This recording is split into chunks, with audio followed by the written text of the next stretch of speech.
மாப்பிள்ள வாட்ச் எப்படி இருக்குதா? நல்லா இல்ல, என் கையில கட்டினா நல்லா இருக்கும். கொழுப்பு தான்டா உனக்கு. மாப்பிள்ள அந்த பையன் வரான். யாரு? ஓ இவரா? இன்னைக்கு ஒரு வெச்சு செஞ்சிருக்கேன் பாரு. மதியம் வேற ஸ்கூலுக்கு போகணும், பேனா வாங்கணும், நோட்டு வாங்கணும், பரீட்சை அட்டை வேற வாங்கணும். நான்ப்பா பொலிமினே போறா.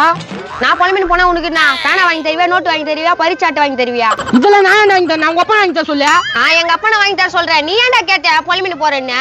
நீ பாட்டு ஏதோ மார்னிங் போறேன்னு கேட்டேன், இது தப்பா? அதே மாதிரி இதெல்லாம் நீ வாங்கி தருவான்னு கேட்டேன், இது தப்பா? நான்ப்பா நீயே சொல்லு.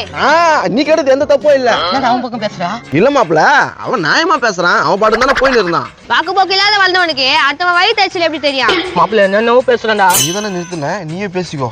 மூஞ்சி 30, உடம்புலாம் சேர்த்து 250. இவ்வளவு வயிட்ட போட்டுன்னு என்ன கலாய்க்கிற நீ? டேய் பொலின் போறேன்னு கேட்டு தப்பாடா. நாடா இப்படி பேசுறா? தப்புதான்டா, தப்புதான். நீ எதனா எனக்கு பண்ற மாதிரி இருந்தா கேட்கலாம், ஒண்ணுமே பண்ணாம நீ என்ன எனக்கு கேப்ப? எப்பா சாரி மன்னிச்சுக்கோ. மன்னிப்பு கேட்டா நீ மகானா? போடா உன் மன்னிப்பு தூக்கின. ஏம்பா இப்ப என்ன பண்ணேமா? ஒரு 200 ரூபா கொடுத்தானாக்கா வாய்த்திட்டு போவேன், இல்லன்னா 200 சாப்பு விட்டு போவேன். 200 சாபமா? ஆமா, 200 சாபத்துல 4 சாப்புனா பழிக்கும். மாப்பிள்ள என் பாக்கெட்ல 200 ரூபாய் எடுத்து குடுத்துரு. என்னப்பா 200 ரூபாய் கொடுத்த நீ இன்னும் கொஞ்சம் 200 கிலோ எக்ஸ்ட்ரா போட்டு நல்லா இரு. மாப்பிள்ள இவன் வாய்த்துட்டு போறானா இல்ல சாப்பு விட்டு போறானா? தெரியல மாப்பிள்ள.